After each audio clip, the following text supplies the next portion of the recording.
بسم الله والصلاة والسلام على رسول الله.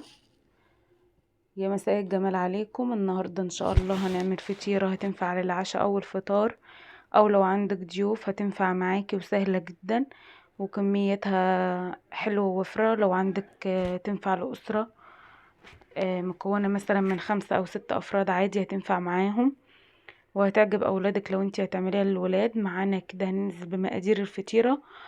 معانا كده 4 كوبايات وربع من الدقيق، يعني حوالي نص كيلو. ومعانا قطعة خميرة بيرة كده او معلقة كبيرة خميرة فورية. هنبدأ نقلب الخميرة كده بحبة مية ومعلقة سكر على بعض كده عشان تبدأ ان هي تتفاعل. وهنبدأ كمان ننزل بمعلقة ملح على حسب الرغبة. وهنبدأ ننزل كمان ب3 معالق لبن بودرة وعلبة زبادي. ونزلنا طبعا بمعلقة السكر على الخميرة. والملح هتحطي حوالي معلقة صغيرة. ومعانا كمان 3 معالق زيت. وهنبدأ ننزل بالخميرة كده وبالمكونات كلها الجافة والسائلة، وهنبدأ نعجن. والمية اللي هنعجن بيها مية فترة. عايزة تكملي بلبن عادي. هنبدأ ننزل بقى بالعجينة كده وهنبدأ نلمها ونلتها كويس. بسم الله ما شاء الله. العجينة هتطلع معاكي قطنية وتنفع تستخدميها لأي حاجة.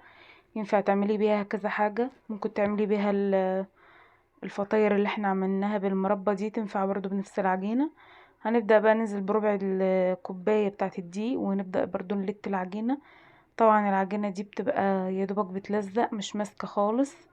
هتبدأ بقى ان انتي تلتيها كده ما شاء الله لحد ما انت شايفة القوام كده قدامك. هنبدأ نحطها في الطبق بتاعنا كده. انا بوريك ان هي خلعة من الايد. هنبدأ نحط حبة زيت ونسيبها بقى ونركنها على جنب تخمر ما شاء الله. بعد شوية كده معانا بقى بصلة مفرومة ناعم وسط. ومعانا كمان حوالي 300 جرام بانيه.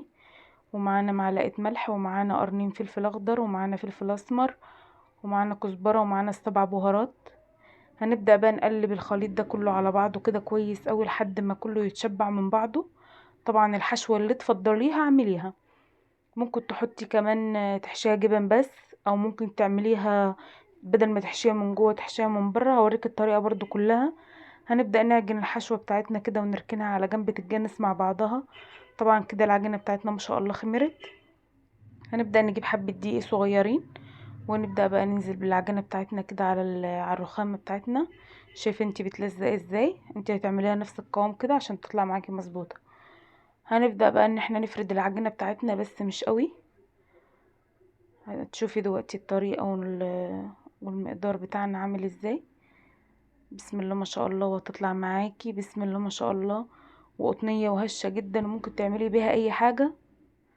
هنبدأ نجيب المردانة بتاعتنا الصغيرة كده ونبدأ ان احنا نفردها كويس. هنبدأ بقى معانا كده جبنة رومي مبشور او ممكن تحطي شيدر او اي جبنة تفضليها. هنبدأ بقى نعمل الحشوة بتاعتنا كورة كده. ندورها زي الكورة ونبدأ نحطها في نص العجينة بتاعتنا. وهنبدأ ان احنا نقفل العجينة عليها.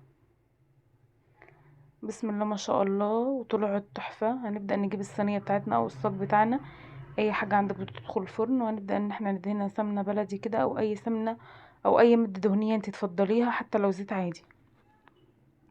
هنبدأ بقى نلم العجينة بتاعتنا زي ما انت شايفة قدامك كده. هتقفليها كويس. طبعا هي ما شاء الله طرية ومش محتاجة حاجة. بسم الله ما شاء الله. شايفة الجمال. وهتبدأ بقى ان انت تحطيها كده دقيقة واحدة بس عشان نبدأ ان احنا ايه دقيقة واحدة بس العجينة تاخد وضع على الصاج. وهنروح بقى ان احنا فردينها. هتفرديها بقى بحركة دائرية.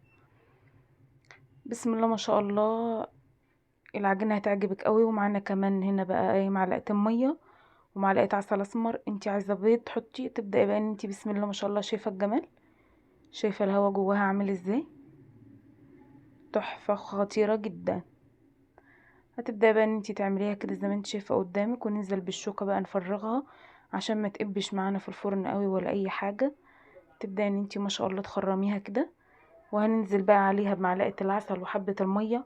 مش عايزة عسل ولا مية. هتحطي بيضة وتحطي عليها رشة خل، يعني معلقة خل صغيرة او فانيليا. بس طبعا الفانيليا مش هتنفع مع الحادق. بس هتحطي عليها حبة خل وحبة فلفل اسمر وتحطي على الوش. انا مش بفضل البيض، فحطيت معلقة عسل اسمر وشوية مية، وحطيت كمان سمسم اهو. وطبعا انتي اللي تحبيه ممكن تحطي حبة البركة و... او تحطي بيض. طبعا دخلناه الفرن وطلعناه، بسم الله ما شاء الله، ما قعدتش في الفرن حوالي نص ساعة، مكملتش كمان. هنبدأ ان احنا نقطعها كده قدامك، بسم الله ما شاء الله.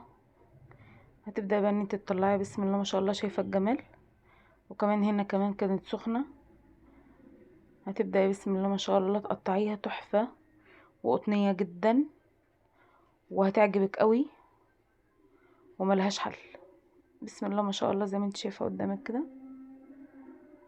وبألف هنا وشفا، جربيها وقولي في الكومنتات، وما تنسيش التعليق والاشتراك وتفعيل الجرس عشان يوصلك كل جديد. ودعوة حلوة منك لاختك، وربنا يصلح حال الجميع. وبألف هنا وشفا.